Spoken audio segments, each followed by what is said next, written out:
We are moving to the real crossroad today, and that is the keynote address. But just before I invite the keynote speaker, gives Uche Osuji.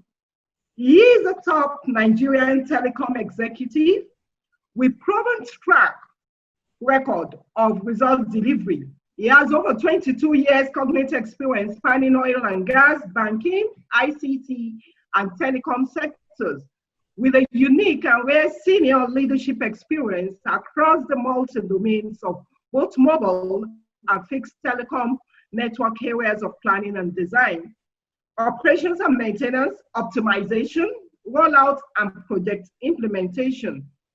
He also pioneer and expert status in managed services governance, network performance, quality assurance, service quality, and customer experience management. He is an outstanding manager of managers, and I want to refer to him as a transformational leader. Currently, Deus Uche Osuji is the General Manager, Network Operations, MTN Nigeria, responsible for the end-to-end operations and maintenance of the MTN Nigeria network infrastructure, and providing leadership to over 150 employees that actually represent almost 10% of MTN workforce. Prior to joining MTN, he has similar roles as Head and General Manager, Network Performance and Quality Management, Airtel Nigeria, and also he has worked with Telnet and Ville Mobile Nigeria. He holds a Bachelor in Electrical Electronics Engineering from Federal University of Technology, Owerri, and also a master's degree in Communication Engineering from University of Lagos. Also in his possession is postgraduate certification in executive leadership and management from global institutions, including the Pan-African University, International Institute of Management Development, among others. Uche Osuji is a current registered engineer and member of many professional bodies, including the Nigerian Society of Engineers and Institute of Engineering and Technology. Please, I want you to humbly join me to welcome Mr. Uche Osuji, who will be giving us more details on the adoption of 5G in Nigeria, the technological and regulatory challenges. You're welcome, sir. Thank you so much for having me, and good afternoon, everybody. I'm happy to be here. Chairman and President of Council and President of the Association. My own Minister of Communications, Technology and Digital Economy, and the Minister of Education represented. IT professionals permit me to stand on existing protocol so that I know time is spent, so that we can go straight to why we're here. So I will share a small guide which will guide me in the presentations, so that I will walk through this, look at the topic at hand.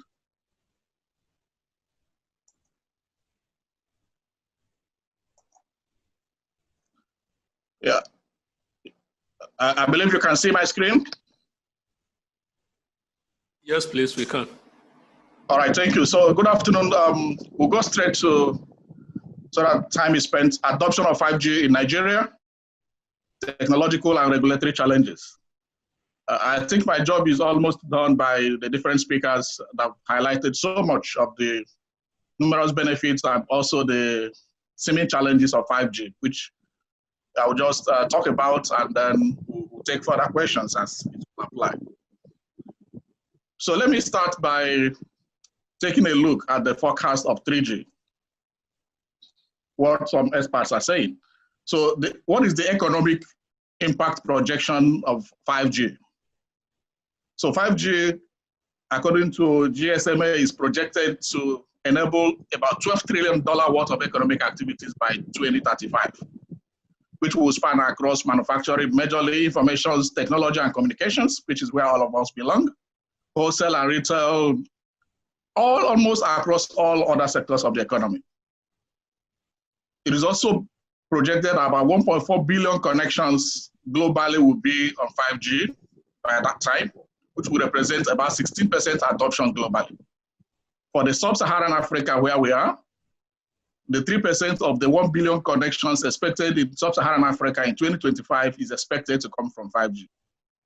So there is no doubt, we hope that 5G will open up new business and economic and industry use cases, especially in the areas of mobile broadband, the Internet of Things we'll be hearing about, and mission-critical applications that will help and aid our lives.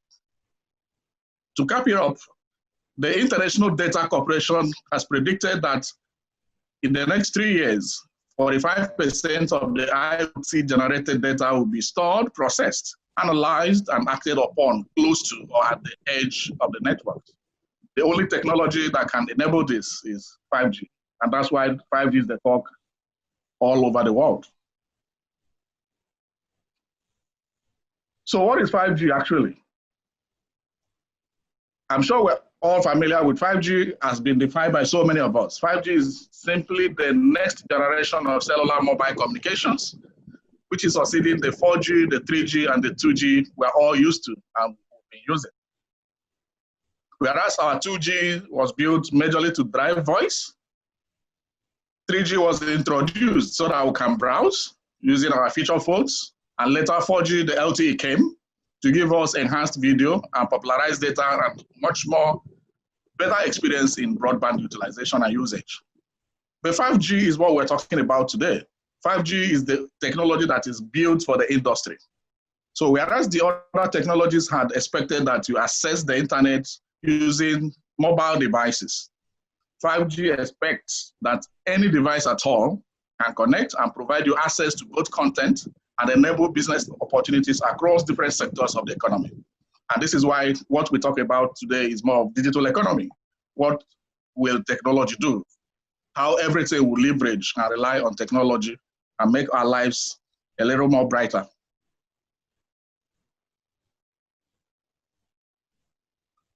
So the question is, why this 5G? So before looking at why the 5G, let's look at what 5G brings to board. No, simply saying 5G brings about improved latency. 5G promises us a latency of 1 millisecond, which is 50 times better than the latency we are getting today on 4G. 5G also promises a very peak data throughput of 10 gigabits per second and above. And that is like 100 times the speed we are getting today on 4G. Very importantly, 5G promises about 1 million number of connections per kilometer squared.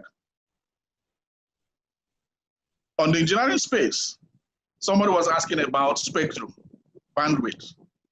5G promises a better spectrum efficiency, 3 times better than 4G. So bandwidth will be much, much efficient and better utilized to serve all our customers and all citizens, all users of technology. This is what 5G promises over 4G. And 5G also promises a better energy efficiency, 100 times better than 4G. So those of us who are normally either afraid of our batteries and all the rest of them will have a better experience. All put together, 5G promises a better user experience, signified majorly by enhanced data rate for customers, guaranteeing about 100 megabits per second, which is 10 times more than what 4G guarantees. So put this together, the why of 5G is that 5G will leverage these capabilities that it has to unleash so many use cases, to transform our lives, to lead the digital economy. First, if you look at one of the features of 5G, which is the peak data rate of 10 gigabits per second, this will help us provide enhanced mobile broadband. All of us are enjoying broadband today. And of course, we are complaining of bandwidth. We are complaining of experiences in some places. 5G promises to make this better, to enhance it so much more. Like we've said, almost 100 times better than what we have. And if we have this enhanced gigabits per second, our 3D and ultra high definitions videos will work much better. We'll be able to do so many other things like cloud office, high definition voice, cloud games. We've heard of virtual reality and augmented reality, where you will probably sit in the comfort of your homes and feel like though you are in the football theater, football field, or the home theater, and the experience is almost better. High-D voice will enable all such cases that leverage on experience and communications as we speak, that you feel that the person communicating to you, irrespective of where he sits in the world, will look as though he's sitting by your side. We'll also leverage the 5G capability of millions of connections per kilometer squared to enhance what we call the massive machine type connection. Massive machine type connection will enable us connect so many elements on our network, on our ecosystem, on our economy. And this will enable use cases like smart homes. So wherever you are, you can access your homes and do whatever you want to do with your home. It will enhance the machine-to-machine connections that so many people do today, either by metering or by monitoring your cars or tracking them and all the rest of them. And of course, we've all heard about the smart city, which is the dream of the world. So the massive machine type connections, which will leverage on the multiple connections that 5G will provide, will enhance these use cases and many more. We'll also leverage the 5G capability of low latency of 1 millisecond, which I call latency of nothing, to provide services and enhance those ones that rely on ultra low latency connections. So such use cases that will be enabled will include automations in our industries, in our manufacturing, in everything where you need to move machines and gadgets and automate them. It will enable intelligent transport systems so that there will be massive connections. It will enable security to be able to respond to us. And it will enable so many other mission critical assignments, including remote surgery, telemedicine, teleeducation, everything, including autonomous driving. Anything that requires very low latency will be enabled by 5G.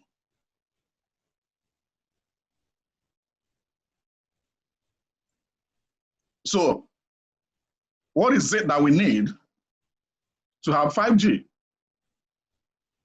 In simple terms, I categorize this into three. One is that we need a network. And having a network means we have to define the standards and specifications that will be able to work on 5G across the world. We'll be able to design an end-to-end solution that will enable this 5G to work. And of course, we'll be expecting operators to procure, implement, and roll out the 5G. That's one of the key requirements to enable a 5G. The second requirement is the spectrum. For you to roll out any mobile network, you need the spectrum, the frequency. So we need to set the standards and rules and guidelines for the frequency. Nations will have to adopt particular frequencies, free them, license them, and give them to the people that will use it, the operators. So that when you have the licenses, the spectrums, the network designs, you'll be able to roll out the network. And the third one will be the devices. The devices will have to be ready to work with this new technology. They have to be manufactured with the chipsets, and they have to be shipped. And finally, they have to be purchased by users. So I would liken network to network operators, spectrum to regulation, and maybe governance agencies, and devices to customers. So once you have these things, you're ready for 5G.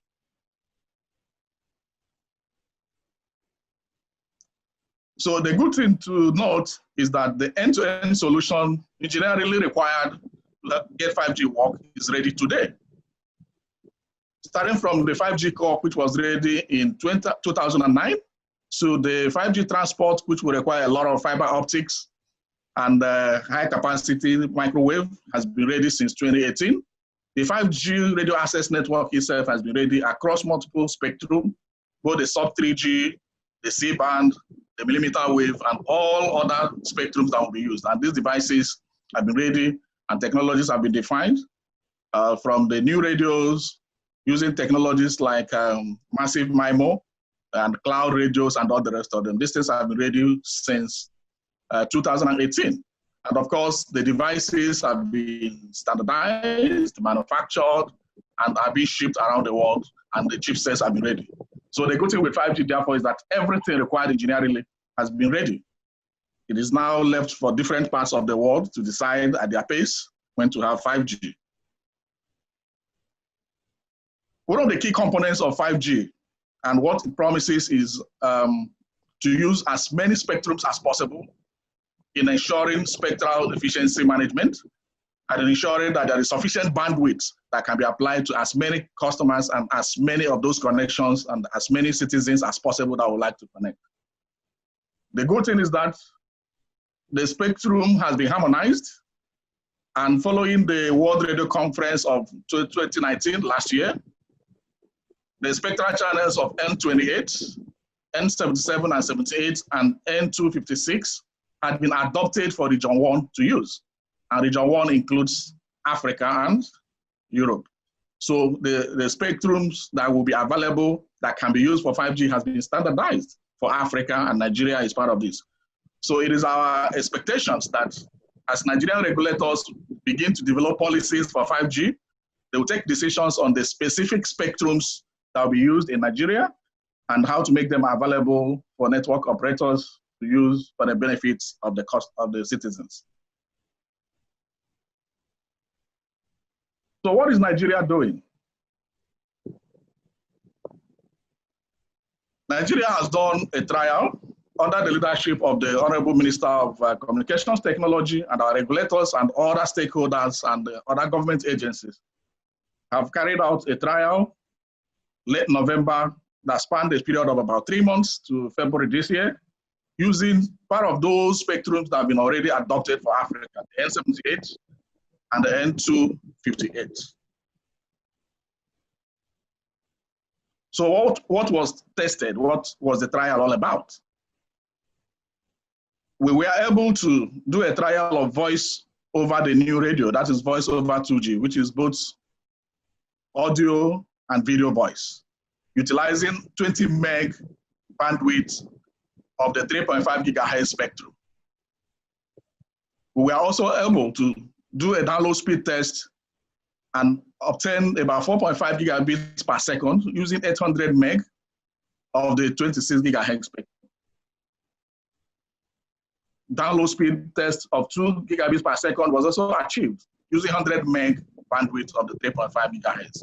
So what this tells us is that we've tested the 5G in Nigeria and we have achieved the results, both in the standalone and non-standalone architectures, which is what you use to deploy 5G on the core. So what were the achievements of that trial? With that trial that was done in Nigeria, Nigeria became the first country in Africa to carry out a 5G proof of concept in West Africa. Nigeria became the first country in Africa to demonstrate the 5G millimeter wave. And Nigeria became the first in Africa to carry out the voice over new radio calls, placing Nigeria on the roadmap and visibility of 5G. So we have tried out 5G in Nigeria. What next? What is ahead of us? Just this week, MTN South Africa launched the commercial 5G, and different other parts of the world, from United States to Dubai to China to so many other places, have launched 5G. So in Nigeria, we have tried out 5G. What is the next thing? Like I said, there are key components for the rollout of 5G. The first one is the spectrum, which borders so much on the regulation. The other ones are devices and, of course, the network equipment, which are the technologies. Like I said, the technologies are ready. The spectrums have been harmonized. So let's look at the spectrums in Nigeria in particular, those spectrums that have been adopted for Africa and Europe in Region 1, and what is happening in them in Nigeria. The first one is the N28, which is the 700 megahertz. This spectrum, happily, is today under the purview of the NCC. Used to earlier be with the NBC, and it had earlier been licensed for TV transmissions, but the cleanup due to the analog to digital migration is freeing this. So the NBC, of course, with the NCC, the regulator, we need to align, of course, on the allocation of this spectrum if we intend to use it for 5G. The 3.5 gigahertz, which is also under the purview of NCC, and part of it is being used by NICOM. Also, part of this spectrum has been licensed for fixed wireless access and is being used in Nigeria by some operators for fixed wireless access and for some LTE services. So there needs to be a harmonization of this spectrum between the NCC and NICOM SAT. There also needs to be engagement with existing operators on this band if we want to use it for 5G. And of course, technically, if we want to operate on this spectrum, we need to deal with the challenges of second harmonics, which may be the impact of the existing GSM 1800 that we're using today if we intend to run the 5G network under the non-standalone architecture. Happily for Nigeria, the N256, which is the 26 gigahertz, is largely free. Only a very small proportion of it, 28 megahertz, has been assigned. Of course, like I said, mobile phones are ready and available in the market. The customer premises equipment are also available and readily available in the market. The only difference is that they are expensive today, and we're expecting that their cost will be coming down. The network equipment have been ready and standardized. The new radio, which is for the RAN, is available to work on these spectrums that's been already adopted for Africa. And the core nodes, like I said, has been ready since 2019, including the transmissions, which will leverage majorly on fiber and the use of E-band, which is the high-speed microwave link that will enable 5G to work efficiently and deliver the type of bandwidth we expect.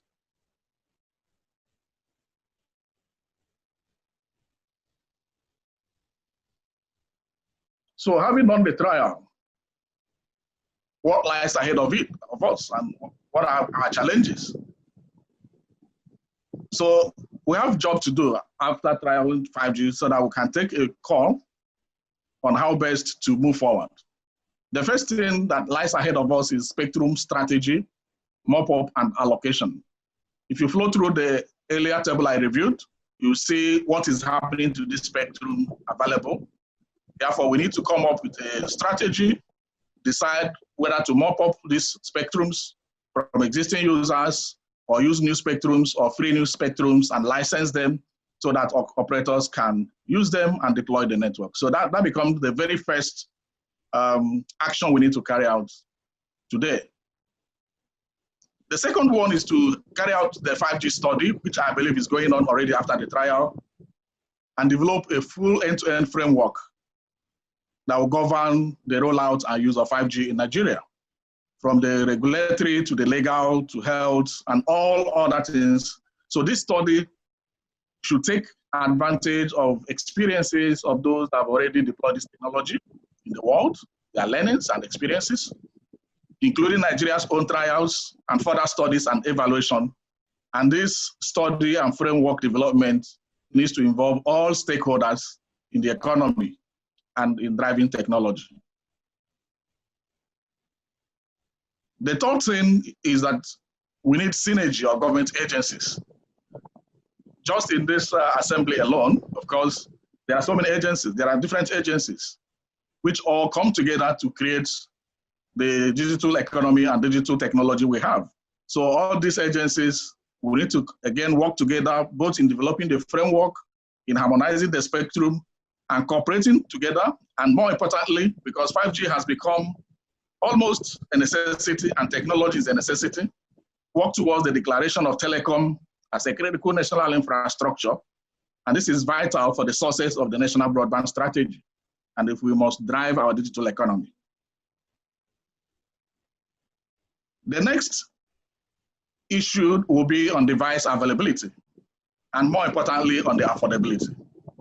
Like I've already said, today there is 5G devices, both for the customer premises equipment and the ones that will be on the different things that will connect to the network. But there is a challenge because the average cost today of those devices is about $1,000, which is quite expensive. Even though we expect this to reduce over time, we hope that in line with the national broadband strategy, we can encourage in-country manufacturing, which will help reduce the cost of 5G significantly so that our citizens will be able to afford it and use the network that will be built.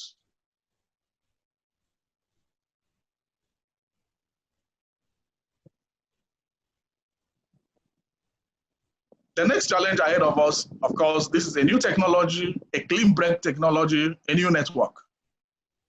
So there's issue of the cost of deployment, which mobile operators will have to provide to build new networks and modernize their existing network infrastructure. And this, of course, will be significantly also impacted by the spectrum that is being allotted to them to provide the coverage and capacity as may be required. The next challenge or issue before us is awareness. Today, there is diverse awareness or knowledge or belief or thinking about 5G. There are theories, counter theories, some of them conspiracy theories by different people in different sectors and different spheres of life. So we need to come together to really understand the prospects of 5G, what 5G promises us, and what we will be denied of if we don't have 5G or if we delay 5G. We need to also look at the real health implications and environmental issues and come up with evidence-based awareness and drive the campaign to really position our citizens to properly understand 5G, what it delivers, and all issues surrounding it, so that we can have a uniform approach to 5G and reduce pockets of resistances that may arise due to incomplete knowledge about the technology. The next challenge, of course, is infrastructure. 5G technology does not work in isolation. So we need the enabling environment, especially the infrastructure, to make sure our 5G is deployed, is available, and is used. 5G requires a very reliable power. 5G requires a very reliable transmission network. 5G requires sufficient protection and control. And we need to have this as a way forward to have 5G work for all of us. And of course, finally for me, global politics is one of the challenges of 5G. We are all aware of the intricacies between the United States of America and the Huawei technology and the ban on Huawei products. We also are all aware that Huawei is a major equipment manufacturer and a pioneer of this technology. So this issue of global politics will be one of the challenges that will confront us and that is confronting us. Just last week, the United Kingdom issued information preventing the use of 5G technology for the United Kingdom. So these are the issues that I consider key points of the next things we need to do. I call them challenges or the road ahead, but these are the issues we need to deal with if we must have 5G in Nigeria. So the key driving forces of 5G are almost all ready. And we need to build the remaining ones, starting from number one, which is the national strategy for 5G, like I've discussed. Once we have this, operators will begin to build 5G to enhance their brand and provide the capability. The industries that will use 5G should be ready. COVID-19 has made this even much more important. All we are doing today is relying on technology. We are complaining of bandwidth, we are complaining of connectivity, and we need to connect much more things, much more content. We need to leverage on the information technology, data analytics, the Internet of Things to connect so many other things. The industry is beginning to demand this. We are supposed to be observing social distance that will reduce the number of people. So we need machines that will not be manned. We need manufacturing machines and robots that will rely on 5G and take commands and do what we are supposed to do. So the industry is ready and should be getting ready. It's getting ready all other parts of the world, should be getting ready in Nigeria. And of course, we need to reduce costs and enhance customer experience. I've seen a couple of complaints on connectivity, even as this assembly is going on. So that 5G will open up the new blue ocean of new use cases that will be cutting across almost all aspects of our lives. 5G will provide additional safety measures because we'll connect more things, we'll know where they are. 5G will help us provide telemedicine and safety and security. 5G will enhance manufacturing. Today, education is done online. 5G will enhance all this. So 5G will unleash all these and much more of the potentials. And we will be able to have 5G once we look at the top issues I've raised, which are the concerns and challenges we will need to deal with.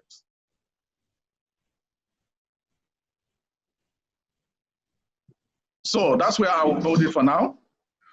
And so that we can take questions. Thank you very much. Can we please give him a round of applause as you top up and you clap using your reactions, please.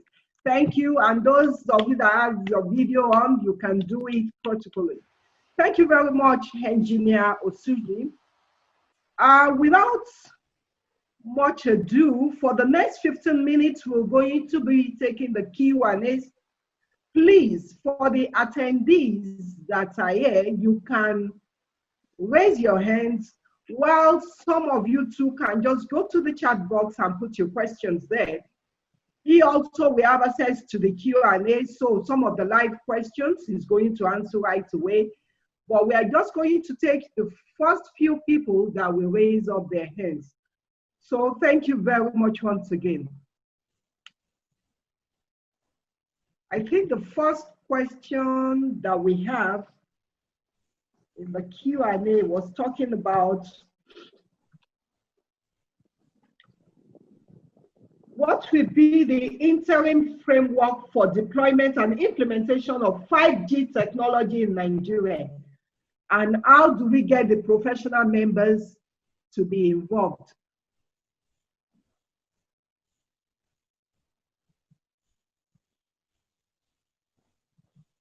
Okay. Do I take that first? Or quickly take that, then I will start. I will now give audience to those that have raised their hands. Just quickly take that, sir. Okay, for the interim framework, if you look at what I had proposed, one is that we need to take a cue from the initial adopters of 5G technology. Like I've said, some countries in the world have already launched 5G commercially. They have developed a framework. We also need to take a cue from different global bodies, the ITUs, the World Radio Conferences, which standardize and adopt some things globally and regionally. We also need to look at what we have in Nigeria. We have different strategies and policies. National broadband is one of them. Then we've already done trial. We can do more trials also.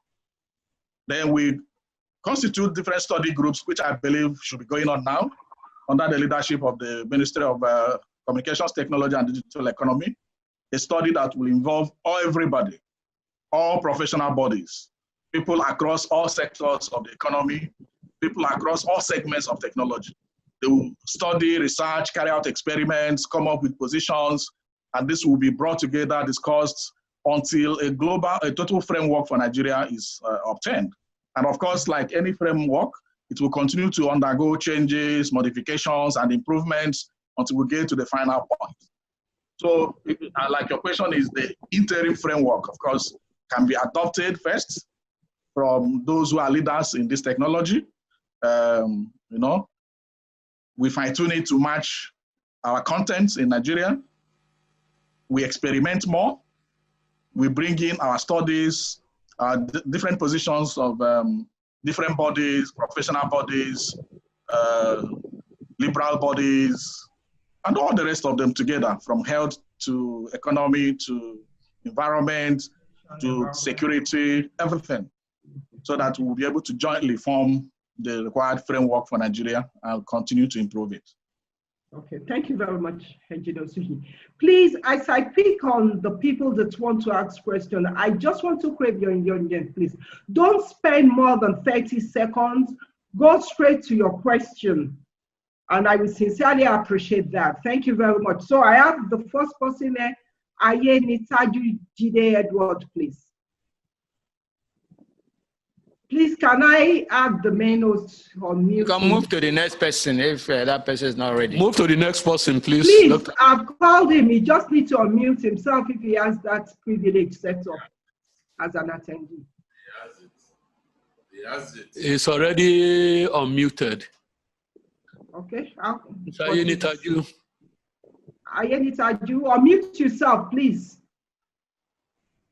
Okay. He's unmuted. I've allowed him to talk. Okay. Ebenezer Adejemiseyi. Ebenezer Adejemiseyi. Okay, Ayenitaju. Okay. Patience, please go ahead. Patience Usoro. Patience Usoro. Yes, ma'am. Thank you. Good afternoon, ma. Thank you very much for the opportunity accorded me this afternoon. Please, I will move straight to my question. Please, during the presentation, the presenter made us to, Mr. Uche, made us to understand that we need robots. We need the IoT devices to be operational. And my take is, why can't we, instead of jumping into the deployment of the 5G network, what can we do as IT professionals to concentrate more on keeping our ground ready for the 5G network, so that by the time we deploy, instead of streamlining what we have to bring it down to where we are in Nigeria, we should be able to make Nigeria ready for the 5G so that it will not be a waste when it is finally deployed. And two, I want to say, please, to everything that has an advantage, there is also a disadvantage. But if we know what we call the disadvantage, if we know the disadvantages, we will be able to know measures to take, maybe health-wise or thereabout. But while the presenter is also pointing at the advantages, it will be good for us to also know the disadvantages so that we will also look at measures on how to put ourselves on track. Thank you very much. Please, Engineer Osuji, before you respond to that, just take cognizance of that. I would like us to take like about 3 people at a time in order to save time. Then you react, we take the next 3. Okay. Okay, thank you, Dr. Usoro. Can we have Babando Abdurrashid Aliu? You're muted, please. Could you please go ahead with your question and be very brief? Babando Abdurrashid Aliu. Olajide Emmanuel. Olajide Emmanuel. Could you please? Okay, go ahead. Good afternoon, sir. When the presenter was giving a lecture, it was like making us understand that UK advanced 5G implementation. I want to know the reason why that was done. Thank you. Okay, thank you. Sorry, could you repeat, Emmanuel Olajide? Hello? There's a lot of background noise, but go ahead now. I said, when you were presenting, you told us that UK government banned the usage of 5G. They are coming last week. So I want to know why that was put on hold. Okay, fine. I'll respond. Okay, why did UK ban the implementation of 5G? Can I have the next person, please? Lebosi Emmanuel. I want to thank the presenter for the presentation. We are very grateful. That was a wonderful one. My own question goes to the issue of policy formulation. As a country, what is the position of CPN in the overall structuring and modeling of ICT policies that affects us as a country, especially as it has to do with 5G deployment and implementation? Okay, thank you, Mr. Legosi. Please, Engineer Osuji, can you just quickly react to those 3? Thank you.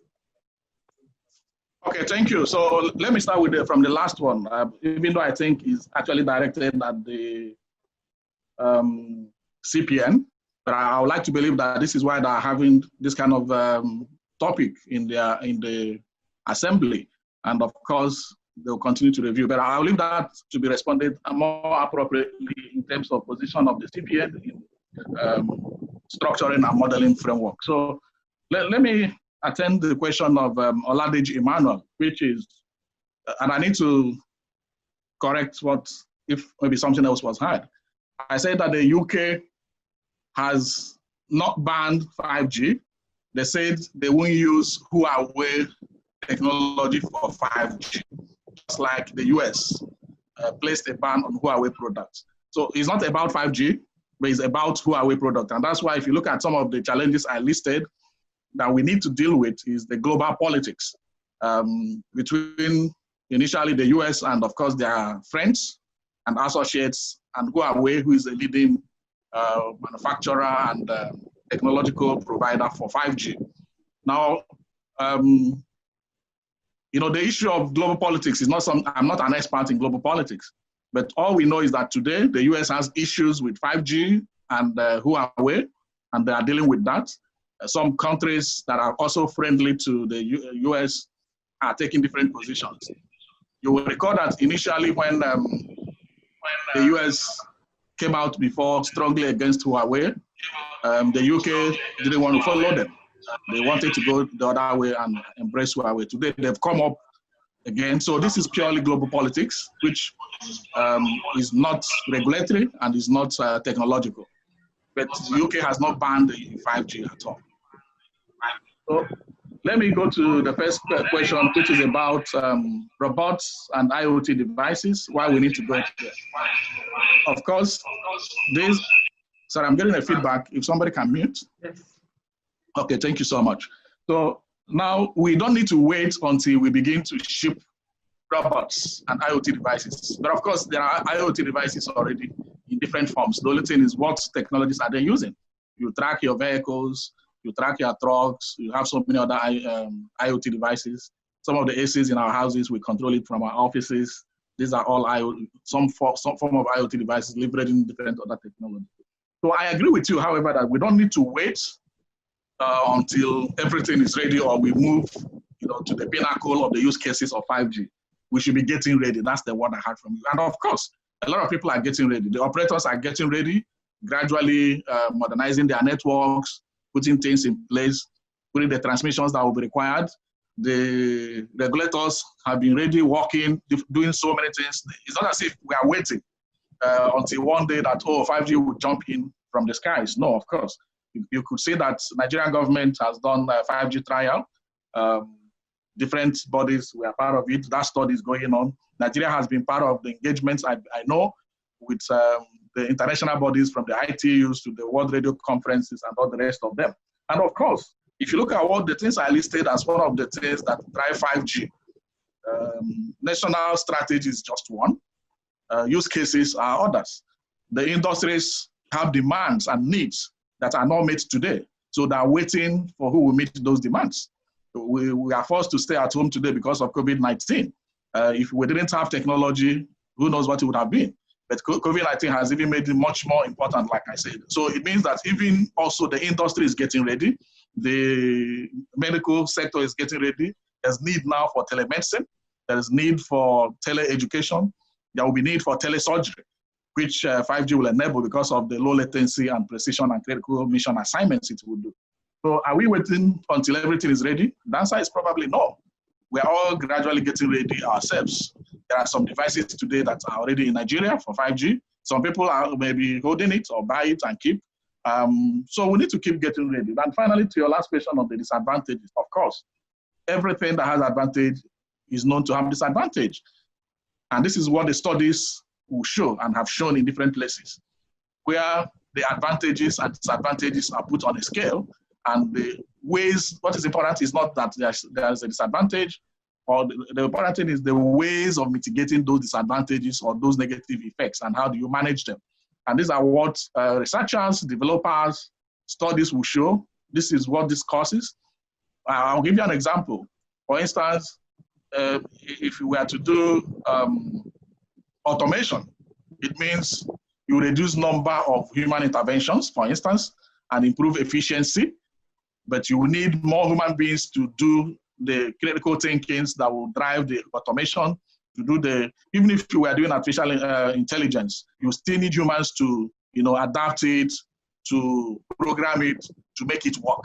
So there are advantages, of course, which are numerous.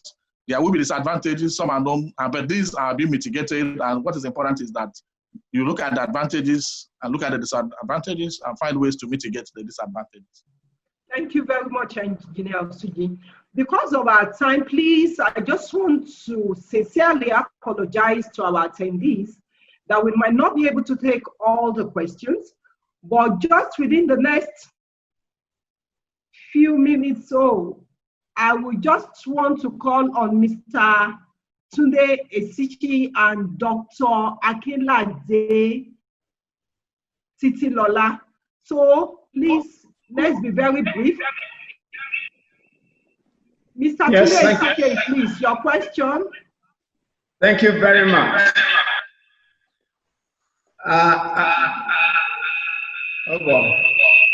Please, you need to switch off that device that is at the background. Thank you. So that we can hear you. Okay.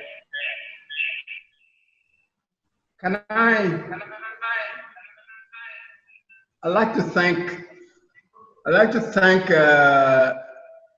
Uche Osuji. You know, like our Igbo ancestors will say, they will say, "Wam Igurapo, well done." It means, my son, you sabi book, well done. But let me ask him to possibly dwell a bit more on the health implications of 5G, the electromagnetic radiations, which people don't seem to understand very well. In fact, it was news to me that the tests have already been run in Nigeria, but we have seen things shown to us on the internet where 5G radiation is supposed to have destroyed trees and nearby trees and things like that. Can you educate us some more on this? Thank you. Okay, thank you, Mr. Tunde Esichi. Please, can I have Dr. Akinlade Titilola, your question, ma'am? I want to thank the presenter for that very good analysis. From what he said, we are more or less prepared, or we have most things in place for 5G rollout. I would like to suggest that we should not overlook the overlap between NCC and NBC in the management of spectrum, in the allocation of spectrum. It might look like a small problem now, but the earlier that's resolved, the better. So we don't go too far, only to find some infighting going on. So I would like to suggest that NCS and CPN and media, all stakeholders, help facilitate this resolution now rather than later down the line. Thank you very much. Thank you very much. Thank you very much. So, Engineer Osuji, could you please just react to that? And I will say that will be the end of the Q&A section while we just listen to his conclusion. Thank you very much. Okay, sorry. Thank you so much for reminding me. Okay, the overlap of NCC and NBC, if you look at the table I earlier reviewed, of course, I did highlight some of the areas that the spectrum somehow is being managed or was being managed by both, starting from the 700 megahertz, which was originally with the NBC and allocated to operators for television broadcast. I think today the National Frequency Management Council has handed that over to NCC. And of course, the analog to digital migration, which will free it up. I also did mention that when I was looking at the 26 gigahertz, the NICOMSAT and some of the spectrums also under NCC. And of course, one of the challenges, or what I called the steps ahead, was the alignment of these different regulatory agencies through the governing ministries to have a uniform approach. So I entirely agree with you. Of course, we need to all come together and align and appropriately determine the spectrums and proper management of the spectrums and in good hands. So I'm aligned with you on that, ma'am. On the 5G radiation and health, first, I would like you to treat some of the messages that were flying around on the internet with extreme caution, and even some of the comments. there is a way to do basic validity on information. First of all, you ask yourself who is speaking, okay? And from what empirical evidence is he speaking, number one. Number two, what is the person's exposure, training, involvement on those issues? So that we don't just rely on people because they have said it or because they have wide followership and all the rest of them. So we listen to the different, the rightful authorities, which I believe the study going on in Nigeria today, as has happened some other places, is to involve the appropriate people, the well-equipped people to examine, study, review, and come up with what evidence-based facts are, also taking a cue from other parts of the world. When it comes to, you mentioned something about 5G radiation and health also. If you look at what I showed for the spectrums allotted for 5G, including in Africa, number one of them is the 700 megahertz, which, like I said today, is in use in Nigeria for broadband, for TV transmissions, okay? The second frequency is the 3.5, which is in use today for fixed wireless access. In fact, majority of us in the cities are using 3.5. If you have those modems from most of these ISP providers, I won't mention names, but SC's licensed it some time ago, you are already using 3.5G. Those modems in your house are 3.5G. Some of the modems in your houses also today are the same 700 megahertz. The 26 megahertz today is being used by an ICOM SAT. Part of it is already being used for transmissions as we speak today. But generally speaking, I'm not the expert in health and I wouldn't want to speak health, but I'm part of technology. I know, and I can, if I had time, I will show you the spread of the spectrum, as it were, which is being used, for this technology, for instance. Now, when you look at the spectrums that are in use, or the spectrum is classified into the ionizing radiation spectrums and the non-ionizing radiation spectrum.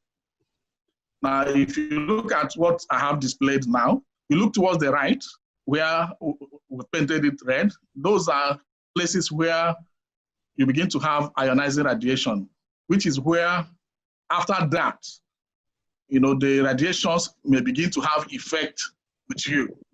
But like I said, I will leave it for the experts. But look at even the spectrum that we are giving to Nigeria, to Africa or to Europe, even the ones we did trial on.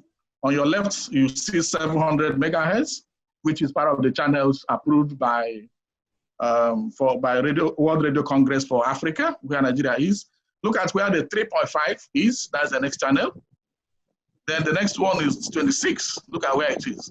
In fact, often we talk about the millimeter wave, okay, which is the high range of the spectrum, even in the ionizing. It starts from 30 gigahertz and above.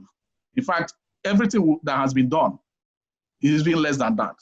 So the study will continue to go, and all we need is evidence-based studies and conclusions, and do a little more, less with speculations and popularities and messages that people spread across because they have access to people and internet. We have finally come to the end of this section. I know that many people are still so concerned about the health issues, but I just want to add this one here. We know that the lesser generation has been using hundreds of masks, and so many people that live within the area where we have the masks, there has been issues concerning their health. But now we're talking about the 5G nodes, which is expected to actually be in every couple of meters. Like you have said, let the experts come out to tell us the implication on our heads. On this note, I want you all to kindly appreciate our keynote speaker. We could not have gone for another person because he has actually delivered.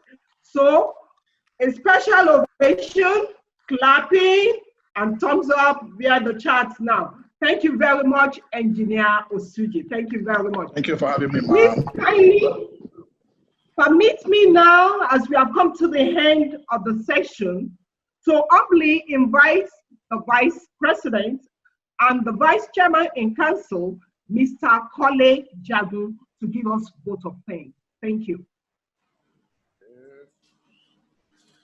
Thank you very much, Dr. Ronke Bello. You've been a very good moderator. Thank you so much for the work you have done today. On behalf of the President and Chairman in Council, Professor Charles Owadia, I wish to thank the following for honoring our invitation and for taking part in today's program. I would like to thank first our Minister, the Honorable Minister of Education, Dr. Adamu Adamu, who was ably represented by the Permanent Secretary of Ministry of Education, Architect Echono. Thank you very much, sir, and thank you for honoring our invitation and for the goodwill messages. I also want to thank the Honorable Minister of Communication and Information and Digital Economy, Dr.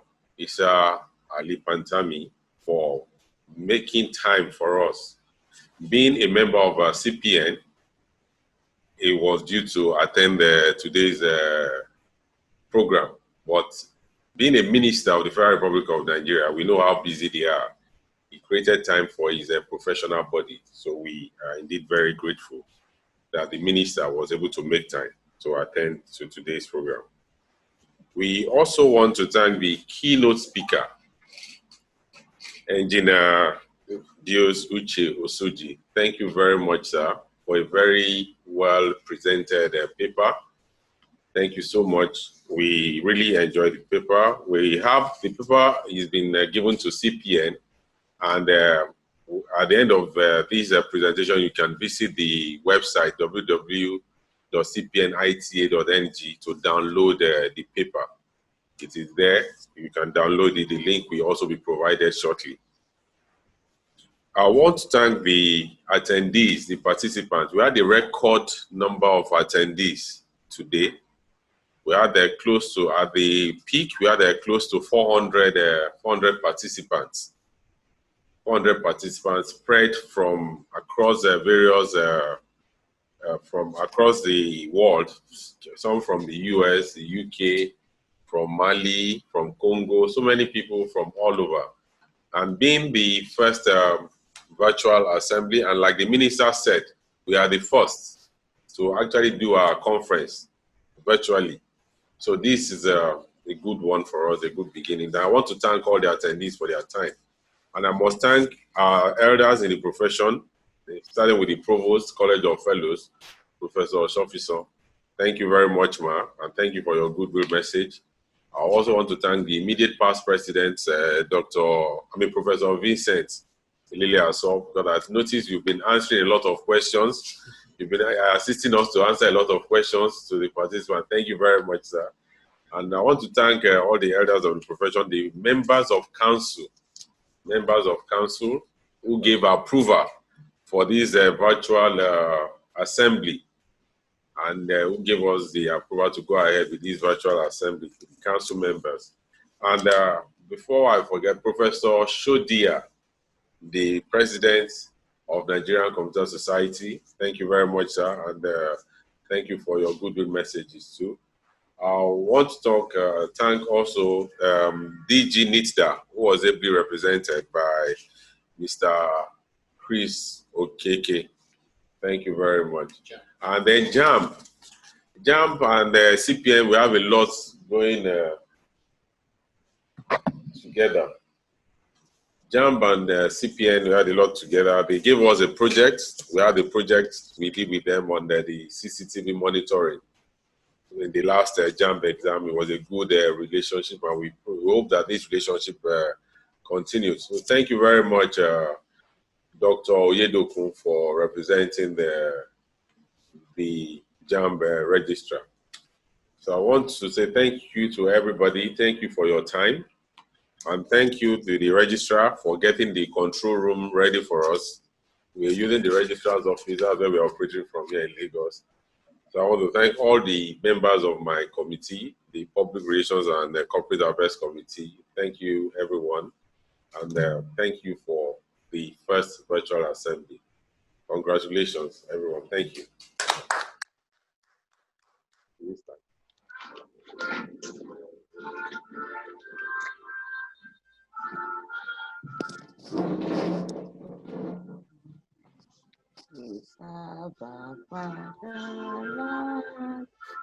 With love and strength and faith, darling. Cause of our heroes shall never be in vain.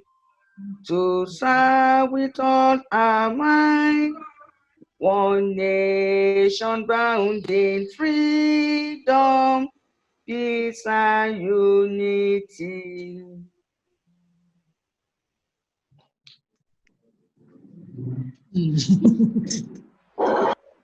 Thank you, everyone. See you at 2 o'clock as we continue with the last segment of the IT assembly. Thank you very much.